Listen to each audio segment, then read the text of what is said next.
Hello student, this is Pankaj Parihar और हम अपने नीट की क्लासेस के आज दूसरे दिन पर हैं। हम लोग 11th का सिलेबस कंप्लीट कर रहे हैं, 11th बायोलॉजी का। और हमने कल पहले वाले चैप्टर को कंप्लीट कर लिया था। उसमें हमने बहुत सारे PYQs भी देखे और हमने जो बेसिक चीज़ें पढ़ी थी, कल आप लोगों ने अगर क्लास देखी हो तो मैं फिर से रिपीट करूंगा। कल हमने जो भी पढ़ा था, पिछले 12 साल के PYQ हमने देखे, उसके बाद सॉल्व किए। और पिछले 12 साल में एक सिंगल वर्ड भी ऐसा नहीं था जो कल हमने नहीं डिस्कस किया। तो कल वाली क्लास बहुत ही इंपॉर्टेंट थी, बहुत सारे बच्चे इसको मिस कर गए।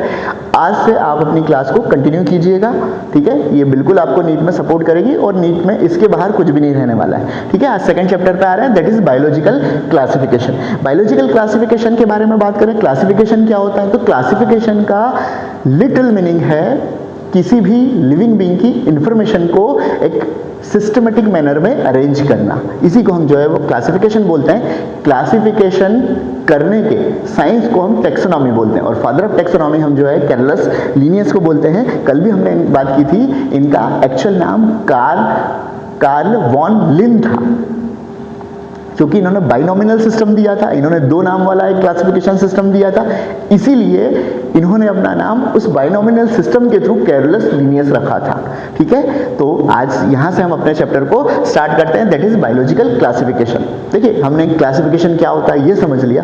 अब हम बात करते हैं कि दुनिया का सबसे पहला क्लासिफिकेशन किसने किया था। तो दुनिया का सबसे पहला क्लासिफिकेशन एरिस्टोटल ने किया था। ऐसा माना जाता है कि आज से लगभग 226 BC, मतलब लगभग 3000 साल पहले एरिस्टोटल हुए थे। आपने अलेक्जेंडर द ग्रेट का नाम सुना होगा।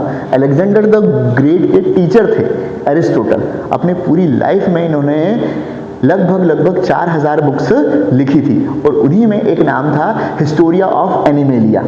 इसी बुक में इन्होंने दुनिया का सबसे पहला क्लासिफिकेशन दिया था और इसी क्लासिफिकेशन को वर्ल्ड का सबसे पहला क्लासिफिकेशन बोलते हैं। कुछ समय तक इसको माना गया, बाद में जब कैरलस लिनियस आए तो उनके क्लासिफिकेशन को माना जाने लगा, ठीक है। शुरुआती समय में हम बात करें, जो एरिस्टोटल है उन्होंने अपना क्लासिफिकेशन 3000 साल पहले दिया था। तो उस समय बहुत सारी टूल्स एंड टेक्निक्स वगैरह तो थी, साइंस भी उतना ज़्यादा डेवलप नहीं था।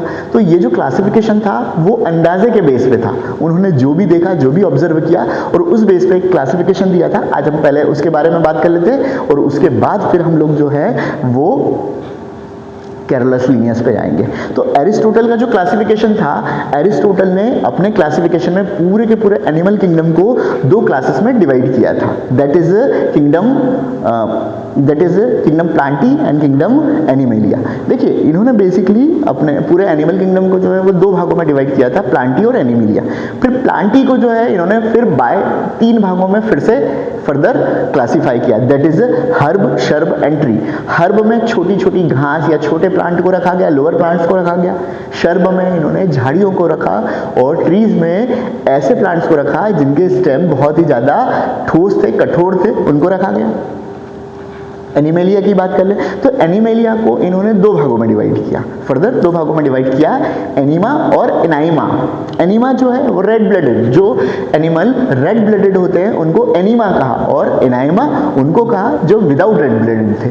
अब देखिए, रेड ब्लडेड और विदाउट रेड ब्लडेड क्या है, इसके बारे में एक बार बात कर लेते हैं हम। देखिए, हमको कभी ना कभी तो जिंदगी में चोट लगी ही होगी, और चोट लगी है तो हम देखते हैं कि जब हमारा ब्लड निकलता है तो वो रेड कलर का होता है, पर सभी लिविंग बीइंग्स का ब्लड रेड नहीं होता है। कभी किसी तिलचट्टे के ऊपर या किसी इंसेक्ट के ऊपर पैर रख के देखना आप, तो आपको उसके चारों तरफ जो है वो पानी जैसा एक लिक्विड मिलेगा, ये उसका ब्लड है जो कलरलेस है। हमारे ब्लड में हीमोग्लोबिन नाम का एक पिगमेंट होता है जो पर्पल कलर का होता है। ऑक्सीजन या कार्बन डाइऑक्साइड से रिएक्शन करके वो ऑक्सी हीमोग्लोबिन या कार्बोक्सी हीमोग्लोबिन बना लेता है जो रेड कलर का होता है, इसलिए हमारा ब्लड रेड कलर का दिखता है। बट अगर हम बात करें इंसेक्ट्स की, तो उनके ब्लड में हीमोसाइनिन नाम का एक पिगमेंट होता है जो कलरलेस होता है, इसलिए उनका ब्लड जो है वो क्या होता है, वो कलरलेस होता है। इसके बाद हम ऑक्टोपस के बारे में बात कर ले तो ऑक्टोपस का ब्लड ब्लू कलर का होता है, ठीक है।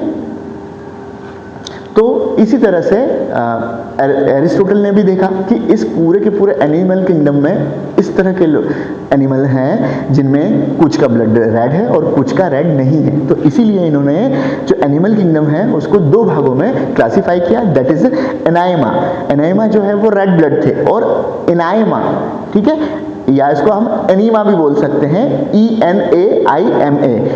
एनीमा का मतलब जो है जो रेड ब्लडेड थे, और दूसरा जो है वो एनाइमा, एनाइमा मतलब ANAIMA, that is without red blooded. इसके बाद उन्होंने एनिमल किंगडम को फर्दर 3 और भागों में क्लासिफाई किया, that is terrestrial, flying and aquatic. जैसे कि हम देख सकते हैं कि कुछ एनिमल जो है वो ज़मीन पर रहते हैं, कुछ उड़ने वाले होते हैं, और कुछ जो है वो पानी में रहने वाले होते हैं। तो ये जो है वो बेसिक क्लासिफिकेशन था जो एरिस्टोटल ने दिया था अपनी बुक हिस्टोरिया ऑफ एनिमेलिया में। ठीक है, बहुत पुराना क्लासिफिकेशन था, इसको बहुत ज़्यादा नहीं माना गया। इसके बाद जो है वो आते हैं, दैट इज कैरोलस लीनियस।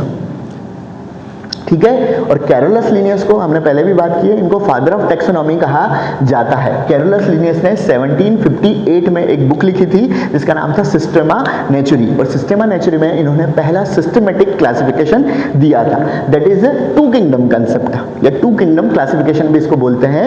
इसीलिए इनको जो है वो फादर ऑफ टैक्सोनॉमी कहा जाता है। और इन्होंने जो है पूरे के पूरे जो लिविंग वर्ल्ड है उसको 2 किंगडम में डिवाइड किया था, किंगडम प्लांटी और किंगडम एनिमेलिया।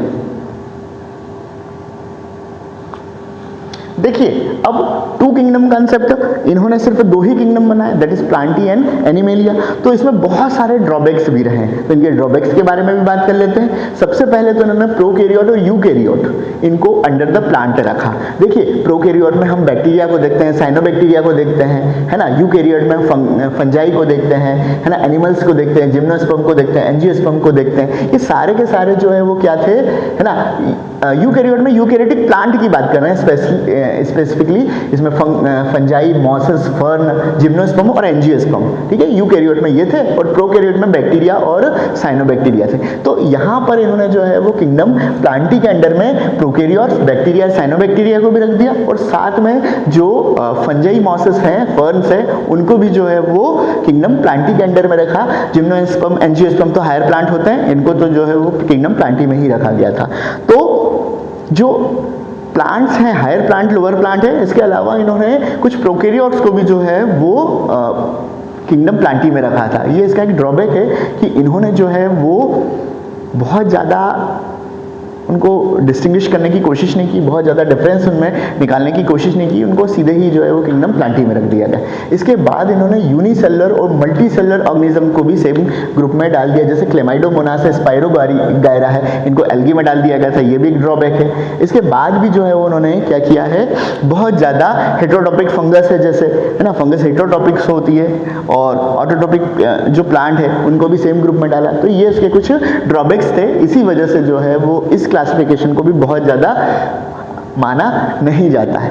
सबसे ज़्यादा इंपॉर्टेंट और नीट के पर्पज से भी सबसे ज़्यादा इंपॉर्टेंट जो क्लासिफिकेशन है वो ये है 5 किंगडम कॉन्सेप्ट। आर.एच. विटेकर ने 1969 में क्लासिफिकेशन दिया था, जिसको हम क्या बोलते हैं, जिसको हम 5 किंगडम कंसेप्ट बोलते हैं। इन्होंने इसमें मोनेरा, प्रोटिस्टा, फंगस, प्लांटी और एनिमेलिया ये करके जो है वो 5 क्लासेस बनाई थी, और सबसे इंपॉर्टेंट क्लासिफिकेशन भी यही है, that is 5 kingdom concept, kingdom Monera, kingdom protista, kingdom fungi, kingdom Plantae और किंगडम एनिमेलिया। ठीक है, आज हम जो है वो किंगडम मोनेरा के बारे में बात करने वाले हैं। सबसे पहले बात कर लें कि ये जो क्लासिफिकेशन था 5 किंगडम कंसेप्ट था, तो इसके बेस क्या था, इसका बेसिक क्या था। ठीक है, तो ये classification cell structure, thallus organization, mode of nutrition, reproduction, है ना, और ये जो है वो फाइलोजेनेटिक रिलेशनशिप पर बेस्ड था। इसका जो बेसिक्स है, या ये इसका जो क्या कहना चाहिए कि क्लासिफिकेशन किन बेसिस पे किया गया, तो ये 4-5 बेसिस थे, दैट इज मैं फिर से रिपीट कर लेता हूँ। सेल स्ट्रक्चर था, थैलस ऑर्गेनाइजेशन था, मोड ऑफ न्यूट्रिशन था, रिप्रोडक्शन था, और फाइलोजेनेटिक रिलेशनशिप था। एक एक के बारे में बात कर लेते हैं। सबसे पहले आ जाते हैं सेल स्ट्रक्चर पर। देखिए, सेल दो तरह की होती है, प्रोकैरियोटिक सेल होती है और यूकैरियोटिक सेल होती है। तो सेल स्ट्रक्चर के बेस पे कौन कौन से प्रोकैरियोट्स हैं, जैसे हम इनमें सारे प्रोकैरियोट्स को इन्होंने मोनेरा में रखा था और बाकी की जो इन्होंने किंगडम बनाया वहां पे यूकैरियोट्स को रखा था, ठीक है। इसके बाद आ जाते हैं हम थैलेस ऑर्गेनाइजेशन, सेलुलर ऑर्गेनाइजेशन की बात कर लें तो किंगडम मोनेरा जो है वो वहां पर यूनिसेलुलर ऑर्गेनिजम्स को रखा गया था। प्रोटिस्टा में भी इन्होंने यूकैरियोटिक यूनिसेलुलर ऑर्गेनिजम्स को रखा था, बाकी फिर मल्टीसेलुलर ऑर्गेनिजम्स को यहाँ पे क्लासिफाई किया था, ठीक है। मोड ऑफ न्यूट्रिशन की बात कर लें तो न्यूट्रिशन का मोड किस तरह का था, किस तरह से जो है वो न्यूट्रिशन अपटेक करते हैं, इसको भी जो है एक बेस बनाया गया। इसके साथ ही साथ जो है इन्होंने रिप्रोडक्शन को, मल्टीप्लिकेशन की टेक्निक्स क्या है, कहाँ पर जो है वो सेक्सुअल रिप्रोडक्शन हो रहा है, कहाँ पर एसेक्सुअल रिप्रोडक्शन हो रहा है, कहाँ पर वेजिटेटिव रिप्रोडक्शन हो रहा है, इसको जो है वो बेस बनाया। और इसके बाद जो है फाइलोजेनेटिक रिलेशनशिप को भी इन्होंने एक बेस बनाया था। अब ये फाइलोजेनेटिक रिलेशन क्या होता है इसके बारे में थोड़ा सा बात कर लेते हैं। देखिए क्या होता है कि हमारा एक जेनेटिक मेकअप है, हर लिविंग बीइंग का एक जेनेटिक मेकअप होता है। हमारा डीएनए या आरएनए ही हमारे स्ट्रक्चर को तय करता है, ठीक है। आपने सुना होगा बहुत जगह जो है डीएनए टेस्ट की बात की जाती है ना, या वहाँ पर जो है वो डीएनए फिंगरप्रिंटिंग की बात की जाती है। तो ये सब जो है वो फाइलोजेनेटिक रिलेशन निकालने की ही टेक्निक्स है ना। डीएनए फिंगरप्रिंटिंग वगैरह के बारे में पढ़ा होगा, तो ये भी फाइलोजेनेटिक रिलेशन निकालने की ही एक टेक्निक है। अभी फाइलोजेनेटिक रिलेशन क्या होता है, फाइलोजेनेटिक रिलेशन में बेसिकली एक ट्री डायग्राम बनाया जाता है। ये एक ट्री होता है जिसमें क्लोजली रिलेटेड लिविंग बीइंग्स को एक साथ रखा जाता है। जैसे हम अपनी बात कर लें, मेरा सबसे ज़्यादा क्लोज रिलेशन अपने माता पिता से होगा, तो मैं अपने माता पिता से जो है वो क्या होगा, मुझे क्लोज रखा जाएगा। मेरे ब्रदर से या मेरी सिस्टर से मेरा रिलेशन थोड़ा सा दूर हो गया, क्योंकि मैं जिनकी संतान हूँ वो भी उनकी संतान है। अब मेरा डायरेक्ट रिलेशन नहीं रहा, मेरे माता पिता से मेरा डायरेक्ट रिलेशन है कि उन्होंने मुझे जन्म दिया, ठीक है। पर भाई बहन से डायरेक्ट रिलेशन नहीं है, उनसे ऐसा रिलेशन है कि मेरे माता पिता ने मुझे पैदा किया और मेरे माता पिता ने ही मेरे भाई या बहन को भी जन्म दिया। तो मैं अपने पेरेंट्स की वजह से अपने भाई बहन से रिलेटेड हूँ, तो रिलेशन थोड़ा सा दूर का हो गया। तो अब माता पिता के बाद उनको रखा जाएगा। फिर मेरे जो कजिन्स हैं वो मुझसे डायरेक्ट रिलेटेड नहीं है, मैं जिनकी संतान हूँ वो जिनकी संतान है। मतलब हमारे दादाजी की बात कर लें, मेरे पिताजी और हमारे दादाजी, तो हमारी दादाजी की भी कुछ संतानें रही होगी, जैसे मेरे चाचा है ना, तो मेरे अंकल जो हैं उनके बेटे, ठीक है। तो अगर हम बात करें कि मेरा उनसे रिलेशन कैसा है, तो मैं अपने पापा से रिलेटेड हूँ, मेरे पापा मेरे दादाजी से रिलेटेड है और दादाजी के दूसरे बेटे भी हैं, ठीक है, वो मेरे चाचा हुए और फिर उनके बेटे। तो यहाँ पर रिलेशन और ज़्यादा दूर हो गया। तो अब जो है वो क्या हो गया, अब डिस्टेंस और बढ़ गया। तो ऐसे करते करते सारे लोगों के बीच में जब डिस्टेंस बढ़ता चले जाता है, जैसे कि जितने जो दूर के रिलेटिव होते चले जाएंगे ये डिस्टेंस बढ़ते चले जाएगा, ठीक है। फिर जब हमारा पूरा कुल खत्म हो जाएगा तो फिर दूसरे लिविंग बींग्स, जैसे दूसरे ह्यूमन बींग्स हैं, तो अब हम में क्या रिलेशन है, हम में ये रिलेशन है कि भाई जैसे आप भी एक जो है ह्यूमन बीइंग है, मैं भी एक ह्यूमन बीइंग हूँ, तो हमारे डीएनए बहुत कुछ मिलते होंगे, क्योंकि हम जो है वो मैमल्स हैं, ह्यूमन बीइंग्स हैं, तो बहुत कुछ मिलते हैं। पर हम क्योंकि आप हमारे कुल से अलग हैं तो डिस्टेंस और बढ़ जाएगा, है ना। फिर सारे मैमल्स से इस तरह का रिलेशन होगा, फिर दूसरे लिविंग बीइंग से होगा, तो धीरे धीरे जो है वो हमारे डीएनए में क्या हो जाएगा, वेरिएशन आते चले जाएंगे। वो वेरिएशन का जो डिस्टेंस है वो बढ़ता चले जाएगा, वेरिएशन ज़्यादा होते चले जाएंगे और डिस्टेंस जो है वो दूर होते चले जाएगा, रिलेशन काफ़ी दूर होते चले जाएगा। तो इस तरह से बनने वाले ट्री को हम फाइलोजेनेटिक ट्री बोलते हैं और इस तरह से निकलने वाले रिलेशन को हम फाइलोजेनेटिक रिलेशन कहते हैं, ठीक है। तो ये तो जो है फाइलोजेनेटिक रिलेशन हो गया। अगर किसी को नहीं भी समझ में आया हो तो आप मेरे से फिर से एक बार पूछ लीजिएगा, व्हाट्सएप पर मेरे को मैसेज कर दीजिएगा, मैं फिर से समझा दूंगा आपको। और मैं अब वहाँ पे फाइलोजेनेटिक ट्री का डायग्राम बना के आपको समझाऊंगा, तो वो आपको ज़्यादा अच्छे से समझ में आ जाएगा, क्योंकि ये बोर्ड प्रॉपर अभी चल नहीं सकता है जब तक हमारा स्मार्ट बोर्ड नहीं आ जाता। तब तक हम इस पर, ये रफ सरफेस है, इस पर अगर कुछ लिखेंगे तो परमानेंट हो जाएगा, तो इसलिए अभी हम इस पर कुछ लिख नहीं पा रहे हैं, है ना। बट आप जो है वो बेफिक्र रहिए। चलिए, है ना, हम इसको जो है वो हम फिर से, अभी आपको कोई भी डाउट रहा तो हम इसको फिर से क्लियर कर देंगे। चलिए अब हम आ जाते हैं 5 किंगडम कंसेप्ट के जो कैरेक्टरिस्टिक्स हैं उनके बारे में बात कर लें। देखिए यहाँ पर जो है वो कौन कौन से कैरेक्टर के बेस पे किस तरह का क्लासिफिकेशन किया गया है। तो 5 किंगडम कंसेप्ट ही है जो आर.एस. विटेकर ने दिया था, नाम याद रखिएगा, नीट में पूछा जा चुका है, आगे भी पूछा जा सकता है, ठीक है। ये कैरेक्टरिस्टिक्स भी पूछे जा सकते हैं। तो सबसे हम पहले कैरेक्टर में देख लेंगे सेल टाइप, ठीक है। तो मोनेरा में किसको रखा गया, प्रोकैरियोटिक सेल वाले सारे लिविंग बींग्स को रखा गया, ठीक है। प्रोटिस्टा से यूकैरियोटिक, ये हायर एनिमल में आ जाते हैं, बट प्रोटिस्टा में भी सारे के सारे यूनिसेलुलर ऑर्गेनिज्म थे। जो प्रोकैरियोट्स होते हैं, प्रोकैरियोट्स तो यूनिसेलुलर होते ही हैं, पर यहाँ पे किंगडम जो प्रोटिस्टा बनाया गया उसमें भी यूनिसेलुलर यूकैरियोट्स को रखा गया था, ठीक है। इसके बाद हम आ जाते हैं फंजाई पर। तो फंजाई भी जो है यूकैरियोटिक सेल होती है, ये यूनिसेलुलर मल्टीसेलुलर दोनों हो सकती है। तो यूनिसेलुलर और यूनिसेलुलर मल्टीसेलुलर दोनों, ठीक है। Prokaryotic cell, eukaryotic cell, eukaryotic cell, ठीक है। इसके बाद जो है वो प्लांट पे आ गए, तो ये भी यूकैरियोटिक सेल हो सकते हैं। प्लांट जो है लोअर प्लांट भी हो सकते हैं, हायर प्लांट भी हो सकते हैं, पर ये मल्टी सेलुलर ही होते हैं, ठीक है। और फिर हम आ जाते हैं किंगडम एनिमेलिया पे। तो ये भी जो है वो क्या है, मल्टी सेलुलर यूकैरियोट्स, ठीक है। तो पहला सेल टाइप जो है वो यहाँ पे क्या रखा गया है, प्रोकैरियोट, और उसके बाद सारे जो है वो क्या है, यूकैरियोट है। ये यूनिसेलुलर प्रोकैरियोट है ना। मोनेरा में यूनिसेलुलर प्रोकैरियोट्स को रखा गया। प्रोटिस्टा की बात कर लें तो यहाँ पे यूनिसेलुलर यूकैरियोट्स को रखा गया। यहाँ पे फंजाई में यूनिसेलुलर और मल्टी सेलुलर यूकैरियोट्स को रखा गया। और उसके बाद प्लांटी और एनिमेलिया में यहाँ पर जो है वो सारे के सारे मल्टी सेलुलर यूकैरियोट्स को रखा गया था, ठीक है। दूसरा बात कर लें हम, सेल वॉल की बात कर लें तो किस तरह की सेल वॉल थी, ठीक है। क्योंकि हम बात करें मोनेरा की, तो मोनेरा में जनरली साइनोबैक्टीरिया और बैक्टीरिया को हम एग्जांपल के तौर पर देखते हैं। तो बैक्टीरिया में किस तरह की सेल वॉल होती है, बैक्टीरियल सेल वॉल पेप्टिडोग्लाइकेन नाम के कार्बोहाइड्रेट से बनी हुई होती है। जबकि हम बात करें प्रोटिस्टा की, तो प्रोटिस्टा में जो है वो कुछ लिविंग ऑर्गेनिज्म जो है उसमें पेप्टिडोग्लाइकेन प्रेजेंट रहता है, कुछ में सेल्यूलोज प्रेजेंट रहता है, ठीक है। तो इसमें सब में ही जो है वो पेप्टिडोग्लाइकेन या अमीनो एसिड प्रेजेंट होते हैं, बाकी दूसरे कार्बोहाइड्रेट भी प्रेजेंट होते हैं। फिर हम बात कर लें फंजाई की, तो फंजाई जो है, फंजाई की सेल वॉल जो होती है वो किसकी बनी होती है, काइटिन नाम के कार्बोहाइड्रेट की बनी होती है। प्लांट की बात कर लें तो यहाँ पे सेल वॉल किसकी बनी होती है, सेल्यूलोज नाम के कार्बोहाइड्रेट की बनी होती है। और एनिमेलिया की बात कर लें तो इनमें सेल वॉल होती ही नहीं है, इसमें सेल मेम्ब्रेन होगी, ठीक है। इसके बाद बात कर लें हम न्यूक्लियर मेम्ब्रेन की, क्योंकि ये प्रोकैरियोट्स है। प्रोकैरियोट्स और यूकैरियोट का बीच में जो बेसिक डिफरेंस है वो यही है कि जो प्रोकैरियोट्स होते हैं उनमें न्यूक्लियर मेम्ब्रेन एब्सेंट होती है, इसलिए इनका जो न्यूक्लियर मटेरियल होता है वो साइटोप्लाज्म के साथ मिला हुआ होगा, ठीक है। अगर हम बात करें प्रोटिस्टा की, तो प्रोटिस्टा ऐसे लिविंग बीइंग है जिनमें क्या होता है, जिनमें न्यूक्लियर मेम्ब्रेन प्रेजेंट होती है, ठीक है। इन सभी में जो है वो सारे के सारे यूकैरियोट में जो है वो क्या होगी, सेल मेम्ब्रेन जो है वो प्रेजेंट होगी, न्यूक्लियर मेम्ब्रेन प्रेजेंट होगी, क्लियर है। इसके बाद हम बात कर लेते हैं बॉडी ऑर्गेनाइजेशन की, ठीक है। तो जो प्रोकैरियोट्स होते हैं वो तो सेलुलर होते हैं, है ना, यूनिसेलुलर है क्योंकि, तो इसलिए ये जो है वो इनका जो बॉडी ऑर्गेनाइजेशन है वो सेलुलर लेवल पे है। इसके बाद कर ले हम प्रोटिस्टा की, तो प्रोटिस्टा भी मैंने आपको बताया कि ये यूनिसेलुलर यूकैरियोट्स हैं, ठीक है। तो इसलिए भी इनका बॉडी ऑर्गेनाइजेशन सेलुलर लेवल पे रहने वाला है। फंजाई की बात कर ले, ये मल्टी सेलुलर और यूनिसेलुलर दोनों हो सकते हैं, तो इसीलिए जो है वो यहाँ पर क्या होगा, यहाँ पे सेलुलर ऑर्गेनाइजेशन जो है वो मल्टी सेलुलर तो होगा बट इनमें टिश्यूज नहीं होते हैं, ठीक है। फंजाई जो है उसमें टिश्यू प्रेजेंट नहीं होंगे, मल्टी सेलुलर ऑर्गेनिज्म हो सकते हैं ये।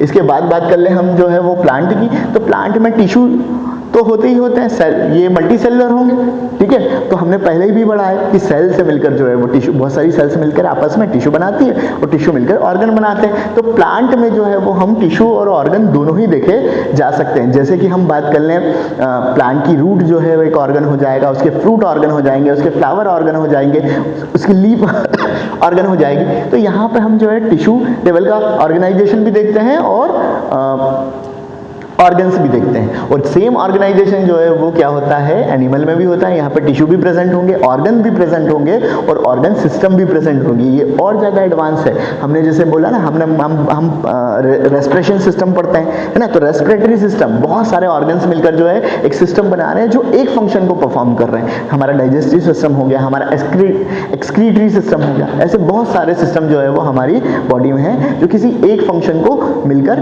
परफॉर्म कर रहे होते हैं, ठीक है। जो यूनिसेलुलर ऑर्गेनिज्म है उसमें जो है वो इस तरह का ऑर्गेनाइजेशन नहीं रहता है, वहाँ पे एक अकेली सेल ही सारे के सारे फंक्शन परफॉर्म कर देती है। इसीलिए हम सेल को क्या बोलते हैं, फंडामेंटल यूनिट ऑफ लाइफ कहते हैं, ठीक है। इसके बाद आ जाते हैं हम न्यूट्रिशन पे। तो न्यूट्रिशन किस तरह का होता है, देखिए मोनेरा में जनरली जो है वो क्या होता है, ऑटोट्रॉपिक न्यूट्रिशन होता है, फोटोसिंथेटिक होते हैं ये, कीमोसिंथेटिक होते हैं, हेटेरोट्रॉपिक भी होते हैं कुछ, है ना। इसके बारे में बात कर लेते हैं। अब ऑटोट्रॉफिक क्या होता है? ऑटो का मतलब क्या होता है? ऑटो का मतलब होता है सेल्फ, और ट्रॉफ का मतलब होता है फूड। तो ऐसे लिविंग बीइंग जो अपना फूड खुद बना सकते हैं वो क्या कहलाएंगे? ऑटोट्रॉपिक कहलाएंगे। जैसे साइनोबैक्टीरिया, ब्लू ग्रीन एल्गी भी इसको बोलते हैं, ये फोटोसिंथेटिक एल्गी होती है जो क्या कर सकते हैं? अपना फूड खुद बना सकते हैं। इसके बाद हम बात कर ले कीमोसिंथेटिक बैक्टीरिया की। कीमोसिंथेटिक बैक्टीरिया क्या होता है? जैसे सल्फर बैक्टीरिया हो गया, आयरन बैक्टीरिया हो गया, ये क्या करते हैं? ये किसी केमिकल की प्रेजेंस में अपना फूड खुद बनाते हैं। मिथेनोजन इसका बहुत अच्छा एग्जांपल है ना। किसी भी केमिकल, जैसे मिथेनोजन मेथेन की प्रेजेंस में अपना फूड बना लेते हैं। सल्फर बैक्टीरिया ये सल्फर की प्रेजेंस में अपना फूड खुद बना लेते हैं। इसके बाद आ जाते हैं हेटेरोट्रॉपिक, ठीक है। तो मोनेरा जो है उसमें हेटेरोट्रॉपिक न्यूट्रिशन भी देखा गया है। देखिए कुछ ऐसे लिविंग बीइंग होते हैं जो क्या होते हैं? सेप्रोफाइटिक होते हैं। सेप्रोफाइटिक का मतलब क्या होता है? ऐसे लिविंग बीइंग जो क्या कर रहे हैं? जो अपने फूड के लिए डेड ऑर्गेनिक मटेरियल पर जो है डिपेंड करते हैं, उनको हम क्या बोलते हैं? उनको सेप्रोफाइटिक बोलते हैं। देखिए मट्टी में बहुत सारे जो डस्ट वगैरह है उसमें बहुत सारे बैक्टीरिया होते हैं, इनके लिए एक नया वर्ड यूज किया होते, ये भी सेप्रोफाइटिक है, पर एक नया वर्ड आजकल चलन में आया है, दैट इज डेट्रीवोरस, ठीक है। और ये नीट में क्वेश्चन भी बनता है, डेट्रीवोरस क्या है? तो डेट्रीवोरस भी वही लिविंग बीइंग है जो सेप्रोफाइटिक नेचर के होते हैं और हमको जो है वो डस्ट में मिल जाते हैं, ठीक है। और ये क्या करते हैं? तो डेड ऑर्गेनिक मटेरियल से अपना फूड लेते हैं। तो ये मोड ऑफ न्यूट्रिशन हो गया कि मोनेरा जो है ऑटोट्रॉपिक न्यूट्रिशन भी शो करता है, ठीक है। ऑटोट्रॉपिक में वो फोटोसिंथेटिक और कीमोसिंथेटिक दोनों ही शो करता है, हेटेरोट्रॉपिक न्यूट्रिशन भी शो करता है, दोनों ही तरह के न्यूट्रिशन ये शो करता है। इसके बाद हम आ जाते हैं प्रोटिस्टा पे। तो प्रोटिस्टा जो है ये भी दोनों तरह के न्यूट्रिशन शो करता है, ऑटोट्रॉपिक भी होते हैं और हेटेरोट्रॉपिक भी होते हैं। प्रोटिस्टा में हम जो है, जैसे हम यूग्लिना की बात कर ले, यूग्लिना में क्लोरोफिल प्रेजेंट होता है और वो जो है वो क्या करता है? फोटोसिंथेसिस भी कर लेता है। बट यूग्लिना बड़ा कमाल का लिविंग बीइंग है, वो हेटेरोट्रॉपिक भी होता है और ऑटोट्रॉपिक भी होता है। जब वो शिकार नहीं कर पाता या उसको कहीं से फूड नहीं मिल पा रहा है तब वो फोटोसिंथेसिस करेगा। मतलब इसमें दोनों सिस्टम अवेलेबल है, वो हेटेरोट्रॉपिक भी होता है और ऑटोट्रॉपिक भी होता है। और कई ऐसे प्रोटिस्ट हैं जो बेसिकली क्या करते हैं? फोटोसिंथेसिस करते हैं, ठीक है। और कुछ ऐसे प्रोटिस्ट हैं जो क्या होते हैं? हेटेरोट्रॉपिक होते हैं। जैसे हम बात करें अमीबा की, अमीबा हेटेरोट्रॉपिक होता है, वो सीधे जो है वो क्या कर लेता है? किसी भी लिविंग बीइंग को, छोटे लिविंग बीइंग को जो है वो क्या करेगा? डाइजेस्ट कर लेगा, खाकर डाइजेस्ट कर लेगा, ठीक है। सूडोपोडिया पढ़ा होगा आपने कि अमीबा जो है वो किसी जब भी अपने फूड को देखता है तो उसके चारों तरफ जो अपने सूडोपोडिया फैला लेता है और फिर उसकी सेल वॉल जो है वहां से डाइजेस्ट होकर उसको अंदर ले लेती है, ठीक है। तो ये हेटेरोट्रॉपिक न्यूट्रिशन का एग्जांपल है, 10th में ही पढ़ चुके हैं हम। जब हम होलोजोइक न्यूट्रिशन पढ़ते हैं तो वहां पर भी हम देखते हैं कि अमीबा जो है हेटेरोट्रॉपिक का एक एग्जांपल है। इसके बाद हम फंजाई पे आ जाते हैं। तो मैं आपको बता दूं कि सारी की सारी फंगस जो है वो हेटेरोट्रॉपिक होती है। फंगस के बारे में एक वर्ड कहा जाता है कि ये जो है वो स्ट्रिक्टली सेप्रोफाइट होती है, ठीक है। सारी की सारी फंगस जो है वो क्या होती है? सेप्रोफाइटिक नेचर की होती है। मतलब वो क्या करते हैं? वो डेड ऑर्गेनिक मटेरियल से अपना फूड लेते हैं। देखिए घरों में भी बहुत अच्छा एग्जांपल मिल जाएगा। आप घर पे रोटी बनाते हैं या ब्रेड लेके आते हैं, आप कुछ दिन तक उसको 2, 4 दिन, 5 दिन तक उसको पड़े रहने दीजिए, आप उस पर काली काली सी फंगस देखने लग जाएंगे, दैट इज राइजोपस, ठीक है। तो वो जब फ्रेश बनी थी रोटी तब तो उस पर फंगस नहीं लगी, क्यों? क्योंकि तब वो जो है वो फूड डीकम्पोज नहीं हुआ था, खराब नहीं हुआ था। पर जब 4-5 दिन हो गए वो फूड खराब होने लगा तो उस पर जो है फंगस ग्रोथ कर पाई। तो सेप्रोफाइटिक का मतलब ये होता है डेड ऑर्गेनिक मटेरियल, जो ऑर्गेनिक मटेरियल है वो डेड है अगर, ठीक है, तो ये उसी पर जो है वो क्या करते हैं? अपना न्यूट्रिशन लेते हैं। तो सेप्रोफाइटिक उसी को कहा जाता है जो डेड ऑर्गेनिक मटेरियल से अपना फूड लेते हैं। पर अब इनके लिए डेट्रीवोरस वर्ड यूज नहीं होगा। डेट्रीवोरस वर्ड केवल उन्हीं के लिए यूज होता है जो सेप्रोफाइटिक तो होते हैं, जो डेड ऑर्गेनिक मटेरियल से अपना फूड तो ले रहे हैं, बट वो कहाँ प्रेजेंट है? सॉइल में प्रेजेंट है, ठीक है। और वहीं पर रहकर जो है वो क्या कर रहे हैं? अपना फूड ले रहे हैं। जो खाने पे लगने वाली फंगस है उसके लिए हम जो है डेट्रीवोरस वर्ड जनरली यूज नहीं करेंगे, ठीक है। जो चीज़ हमें नहीं डाउट हो वो पूछ लीजिए, और जो मालूम है कि 1 मिनट क्या हुआ ये, 1 मिनट मैं इसको देखता हूँ, फिर से 1 मिनट चालू करता हूँ।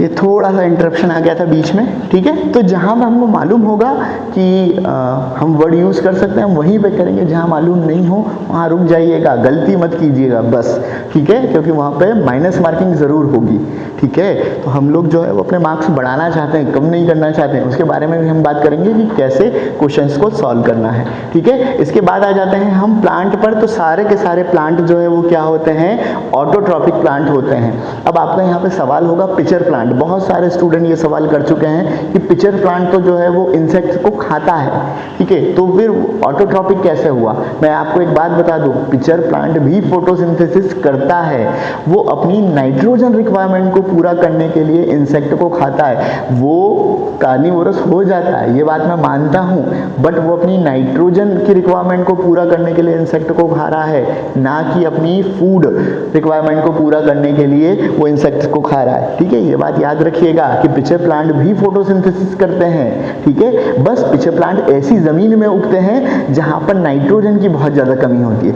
तो नाइट्रोजन की कमी को पूरा करने के लिए वो क्या कर रहे हैं, इंसेक्ट का अपटेक कर रहे हैं, ठीक है। तो सारे के सारे प्लांट जो है वो नो डाउट वो क्या होते हैं, वो ऑटोट्रॉपिक होते हैं। इसके बाद आ जाते हैं एनिमल पे। तो एनिमल जो है वो क्या हो सकते हैं, एनिमल जो है वो हेटेरोट्रॉपिक होते हैं। सबसे पहले हम अपनी बात कर लें तो हेटेरोट्रॉपिक होते हैं, और इसके बाद कुछ सेप्रोफाइटिक भी होते हैं, जैसे वल्चर्स।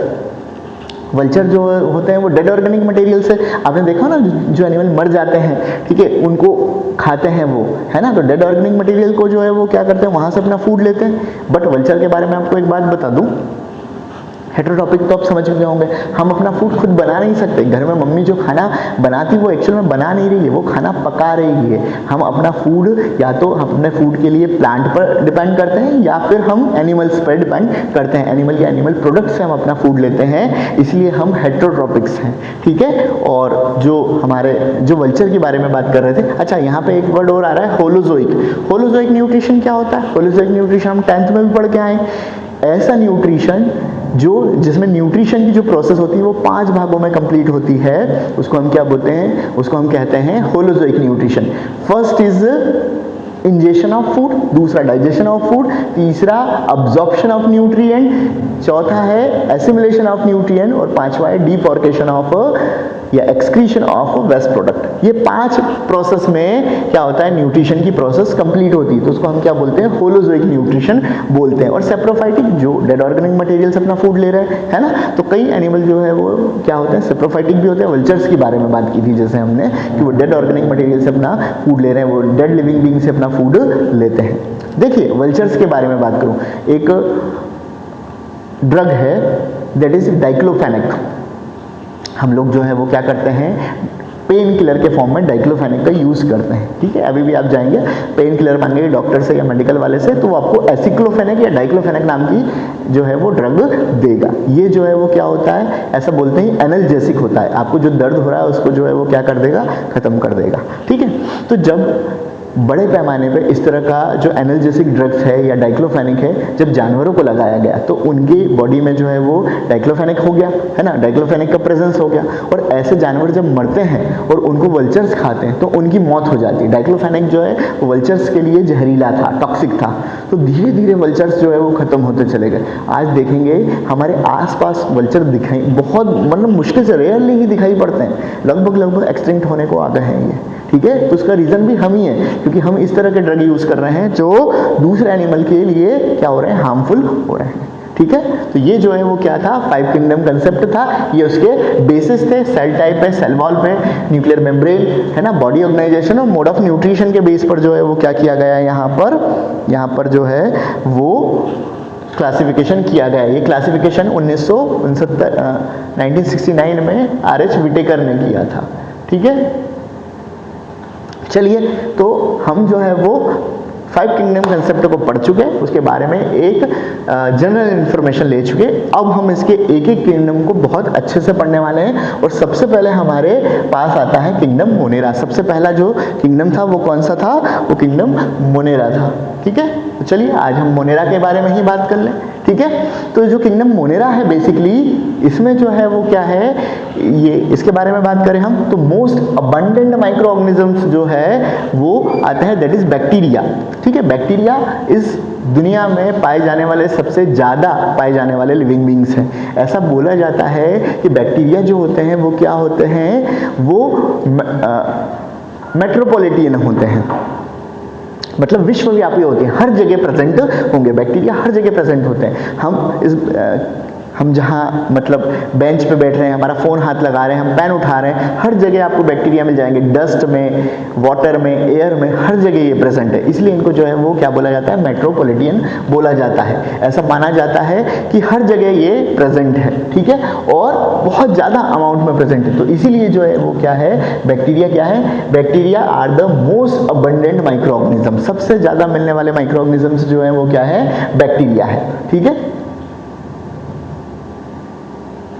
और बैक्टीरिया जो है वो बहुत माइक्रोस्कोपिक होते हैं, इनको हम नेकेड आई से नहीं देख सकते हैं, ठीक है। इनको देखने के लिए हमको जो है माइक्रोस्कोप की ज़रूरत पड़ती है। ये हर जगह प्रेजेंट है। मेट्रोपॉलिटन जैसे अभी हमने बताया, ये जो है वो हॉट स्प्रिंग्स में, डेजर्ट में, स्नो में, डीप ओशियंस में, सॉइल में, एयर में, हर जगह प्रेजेंट होते हैं, ठीक है। और बैक्टीरिया जनरली जो है वो क्या होते हैं, नेचर में पैरासाइट होते हैं। अब पैरासाइट क्या होता है भाई, पैरासाइट का मतलब वो किसी और की बॉडी पर या किसी और चीज़ पर जो है वो क्या करते हैं, ग्रो करते हैं, ठीक है। तो बैक्टीरिया भी जो है वो इसी तरह का नेचर रखते हैं।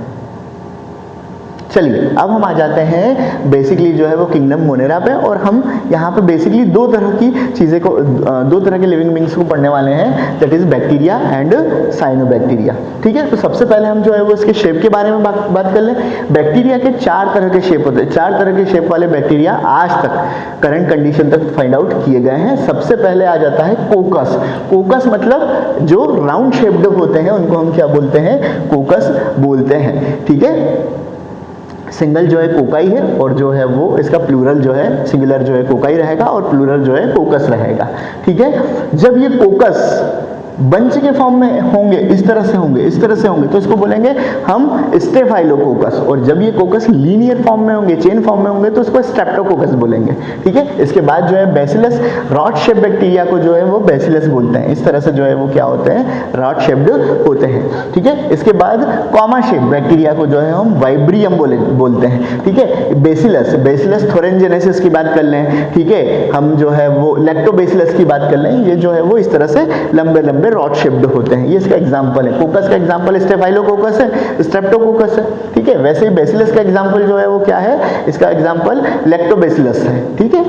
कर्ड के बैक्टीरिया वो जो है रॉड शेप्ड होते हैं। इसके बाद हम जो है बात कर लें वाइब्रियम की। वाइब्रियम कोलेरा, कोलेरा का जो बैक्टीरिया होता है वो कॉमे के शेप का होता है, इसलिए इसको जो है वो क्या बोलते हैं, वाइब्रियम बोलते हैं, ठीक है। एग्जांपल जो है वाइब्रियम कोरेला, ठीक है, इसके कोलेरा, ठीक है, सॉरी। इसके बाद जो है वो चौथा जो शेप है वो है स्पाइरलियम। स्पाइरलम जो है ये स्पाइरल शेप के होते हैं, इर्रेगुलर से शेप के होते हैं, ठीक है। ये यहाँ पर जो है वो हम अलग अलग तरह के बैक्टीरिया के एग्जाम्पल को देख रहे हैं, ठीक है।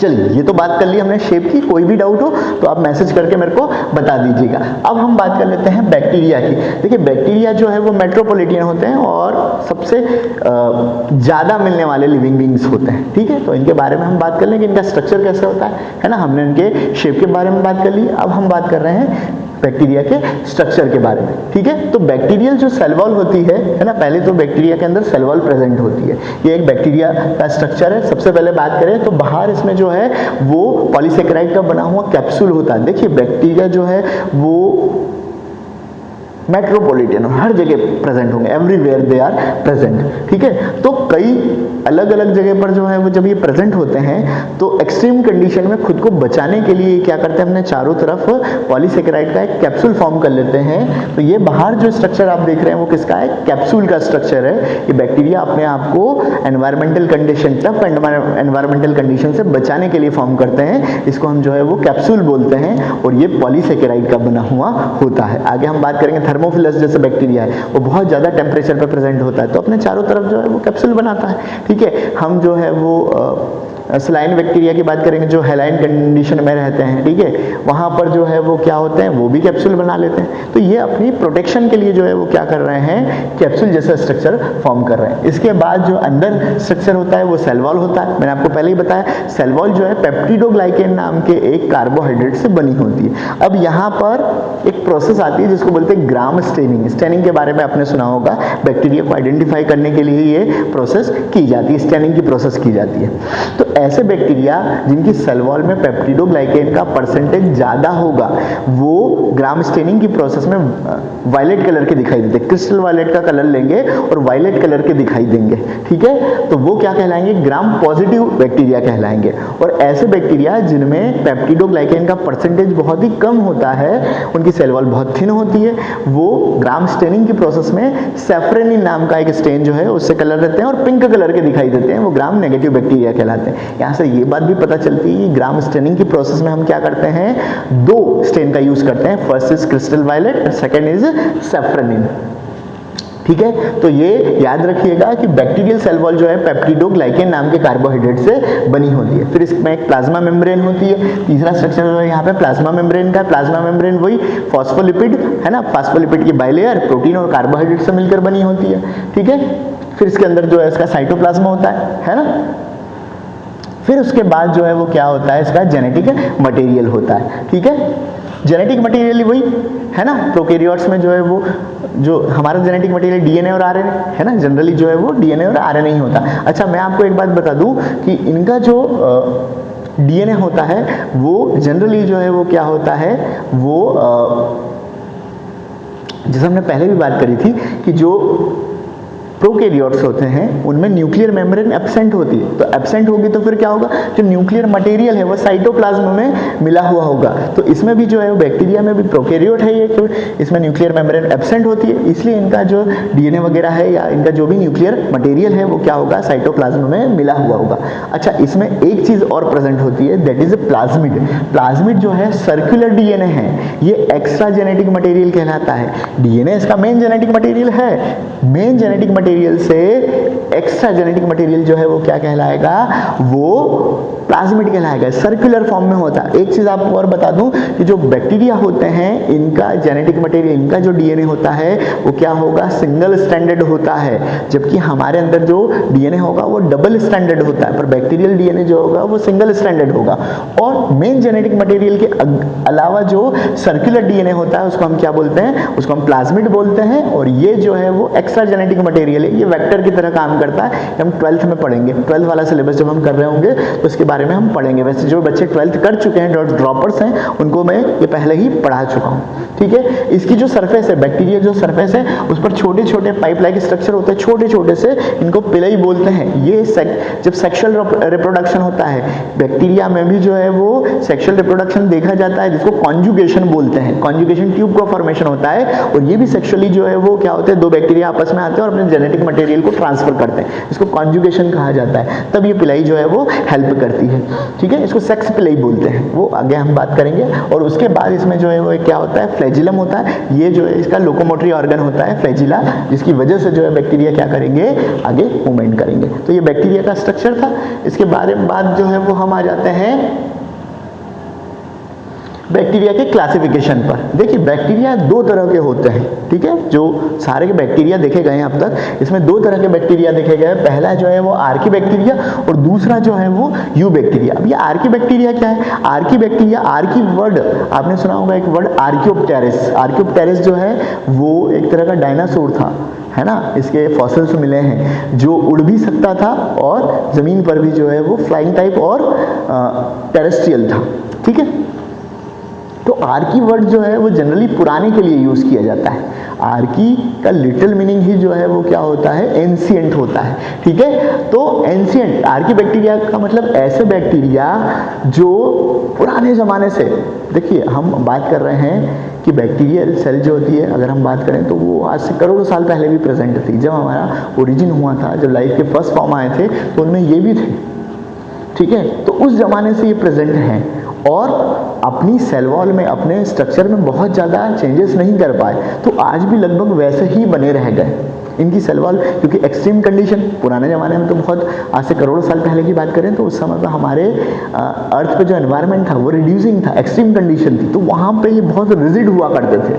उस एनवायरनमेंट के अगेंस्ट इन्होंने अपने आप को रिजिड कर रखा था, और तब से आज तक भी देखा जाए तो ये इसी तरह के एक्सट्रीम एनवायरनमेंट में रहते हैं, और एक्सट्रीम एनवायरनमेंट में रहने की वजह से इनके स्ट्रक्चर कुछ अलग होते हैं, नॉर्मल बैक्टीरिया से कुछ अलग देखे गए हैं, इसीलिए इनको आर्की बैक्टीरिया कहा गया है, क्योंकि पुराने ज़माने में जिस तरह के बैक्टीरिया थे उनका जो स्ट्रक्चर था वैसा ही आज भी इन्होंने अपने स्ट्रक्चर को मेंटेन करके रखा है, इसलिए हम इनको जो है वो क्या बोलते हैं, आर्की बैक्टीरिया कहते हैं। आर्की बैक्टीरिया जो है वो 3 तरह के होते हैं। सबसे पहला जो है हेलोफिलस।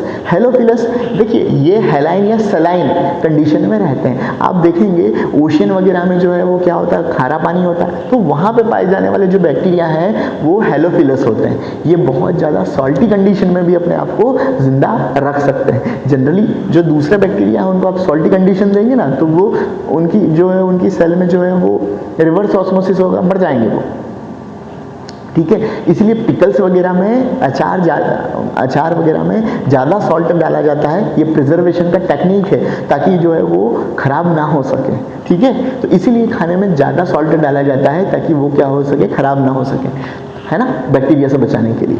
और ये बैक्टीरिया जो होते हैं हेलोफिलस जो है वो सलाइन कंडीशन में ही जिंदा रहते हैं, एक्सट्रीम कंडीशन बिल्कुल जहाँ पे एक घास तक नहीं उगती वहाँ पे ये बैक्टीरिया जो है वो जिंदा रह सकते हैं, ठीक है। तो क्यों ये जिंदा रह सकते हैं, क्योंकि ये आर्की बैक्टीरिया, इनका स्ट्रक्चर ही वैसा है, एक्सट्रीम कंडीशन में जिंदा रह सकते हैं। उसके बाद जो है वो थर्मोएसिडोफिलस, ठीक है, थर्मोफिलस या थर्मोएसिडोफिलस की बात करें, ये ऐसे बैक्टीरिया हैं जो वॉल्केनोज में या हॉट स्प्रिंग में प्रेजेंट होते हैं। ये ऐसा बोलते हैं 600-700 डिग्री सेंटीग्रेड टेम्परेचर पे भी जिंदा रह जाते हैं, ठीक है। तो वहाँ पर भी बैक्टीरिया को देखा गया है और उसकी भी सेल वॉल बहुत रिजिड होती है, इसी वजह से जो है वो क्या होता है, बैक्टीरिया जिंदा रह पाता है, ठीक है। तो थर्मोफिलस और मिथेनोजन ऐसे बैक्टीरिया जो जनरली क्या होते हैं, ऐसे एनवायरनमेंट में रहते हैं जहाँ मीथेन गैस होती है ना, चावल का खेत हो गया या जहाँ पे जो है नेचुरल गैस निकाली जा रही है, वहाँ पे इन बैक्टीरिया को देखा गया है। तो ये सारे के सारे जो है वो आर्की बैक्टीरिया है। ये नॉर्मल बैक्टीरिया से इनकी सेल वॉल होती है ज़्यादा रिजिड होती है, इनका स्ट्रक्चर थोड़ा सा अलग होता है, इसी वजह से ये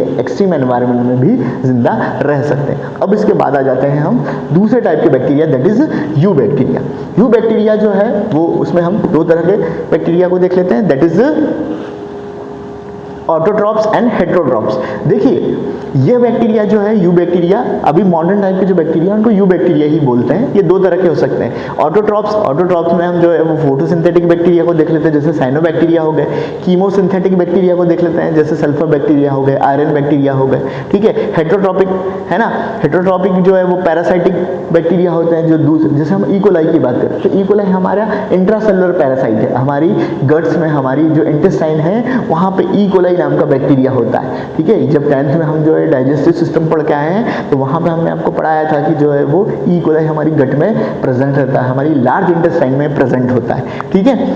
तो ये पैरासाइटिक और सेप्रोफाइटिक नेचर के भी होते हैं, खाने को खराब, है ना, मैंने बताया ना, डेड ऑर्गेनिक मटेरियल से ही अपना फूड लेते हैं। तो ये जो है बैक्टीरिया क्या करते हैं, किसी भी चीज़ को खराब करने का काम भी करते हैं, ठीक है। तो ये जो है वो क्या हो गया आपके you bacteria and Archie bacteria हो गए, ठीक है, ठीक है। वही है, हेलोफिलस है, मेथेनोजेंस है, एसिडोफिलस है, ठीक है, यू बैक्टीरिया।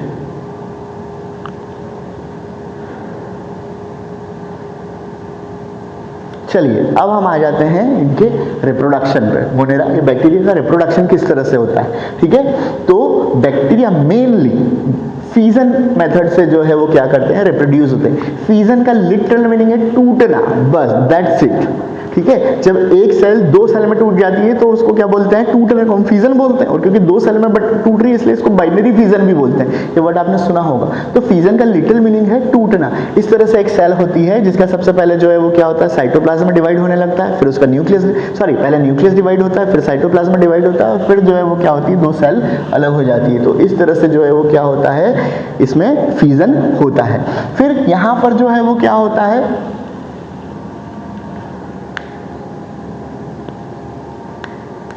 ठीक है। स्पोर्स फॉर्मेशन भी देखा गया है। बैक्टीरिया जो है वो अंडर अनफेवरेबल कंडीशन अपने अंदर छोटे छोटे से जो है वो क्या करते हैं, स्पोर को फॉर्म करते हैं और बाद में जो है बैक्टीरिया सेल वॉल फट जाती है, सारे स्पोर जो है वो क्या हो जाते हैं, बाहर हो जाते हैं और हर स्पोर जो है वो फिर क्या होता है, फेवरेबल कंडीशन में नए बैक्टीरिया में कन्वर्ट हो जाता है। तो इसको जो है वो स्पोर फॉर्मेशन बोलते हैं। इसके अलावा हमने सेक्सुअल रिप्रोडक्शन भी देखा है बैक्टीरिया में। मैंने अभी अब पिलाई के बारे में बात करी थी, ठीक है, तो ये आ गया यहीं पर, ठीक है। पिलाई में क्या होता है यहाँ पे, सॉरी सेक्सुअल रिप्रोडक्शन में क्या होता है, यहाँ पे डीएनए का ट्रांसफर होता है, ठीक है। जब क्या होता है यहाँ पर बैक्टीरिया जो है वो पिलाई के थ्रू, सेक्स पिलाई का नाम लिया था हमने, जब सेक्स पिलाई के थ्रू दो बैक्टीरिया आपस में जुड़ जाते हैं और एक पाइप लाइक स्ट्रक्चर बन जाता है और उस पाइप में से एक बैक्टीरियल सेल का डीएनए जब दूसरे बैक्टीरियल सेल में चले जाता है तो इसको हम कॉन्जुगेशन बोलते हैं। ये बैक्टीरिया में मिलने वाला एक सेक्सुअल रिप्रोडक्शन है, ठीक है भाई। इतना ही आपको जरूरी है, इससे ज्यादा डीप में अगर मैं कॉन्जुगेशन पे जाऊंगा भी तो वो इतना बहुत ज्यादा रिक्वायरमेंट नहीं है, ठीक है। अब इसके बाद आ जाते हैं हम कुछ और बैक्टीरिया पर, है ना। बैक्टीरिया में एक क्या कहना चाहिए, माइकोप्लाज्मा के बारे में बात करने वाले हैं बेसिकली हम लोग। जो माइकोप्लाज्मा है ये भी एक तरह का बैक्टीरिया है, इसको बोलते हैं माइकोप्लाज्मा गैलेसेप्टिकमा। इसके बारे में स्पेसिफिकली इसलिए बात कर रहे हैं हम क्योंकि आज तक भी, करंट तक भी जो सबसे छोटी सेल फाउंड की गई है वो माइकोप्लाज्मा गैलेसेप्टिकमा में है, ठीक है। ये भी एक तरह का बैक्टीरिया ही है, ठीक है, बट ये बहुत ही छोटी सेल होती है। ऐसा बोला जाता है कि माइकोप्लाज्मा का साइज वायरस से भी छोटा होता है, ठीक है, वायरस के कंपैरिजन में भी जो है छोटा होता है और इसकी जो सेल वॉल है, ठीक है, वो इसमें एब्सेंट होगी, विदाउट सेल वॉल होता है ये और स्मॉलेस्ट लिविंग सेल माना जाता है क्योंकि इसमें सेल वॉल नहीं होती, केवल प्लाज्मा मेम्ब्रेन होती, इसलिए अपने शेप को बार बार चेंज करता रहता है। इसीलिए इसको एनिमल किंगडम का जोकर भी कहा जाता है, ठीक है। याद रखना, एनिमल किंगडम का जोकर किसको कहा जाता है, तो माइकोप्लाज्मा गैलेसेप्टिकमा को कहा जाता है क्योंकि इसमें सेल वॉल एब्सेंट होती है और ये बार बार अपने शेप को जो है वो क्या करता है, चेंज करते रहता है। अच्छा, ये जो है वो विदाउट ऑक्सीजन जिंदा रहता है, मतलब ये एनारोबिक कंडीशन में जिंदा रहेगा, ठीक है। और ये जो है वो क्या होता है, पैथोजेनिक होते हैं, कई तरह की डिजीज कॉज कर सकते हैं, एनिमल्स में कई तरह की डिजीज कॉज कर सकते हैं, ठीक है। तो बस आज हम जो है वो मोनेरा को पढ़ेंगे, फिर इसके बाद अगली क्लास में हम लोग जो है वो प्रोटिस्टा को पढ़ने वाले हैं। इस क्लास के बारे में अगर कोई भी डाउट हो तो मुझसे आप पूछ सकते हैं, कभी भी आप मेरे को मैसेज कर दीजिए, मैं आपके सारे डाउट क्लियर कर दूंगा। साथ ही साथ इसके नोट्स भी हम आपको प्रोवाइड करवा देंगे। अभी इसको देखिए, बार बार रिवाइज करिए, बार बार देख सकते हैं, कोई भी डाउट हो कभी भी आके मेरे से पूछ लीजिए। Bye bye.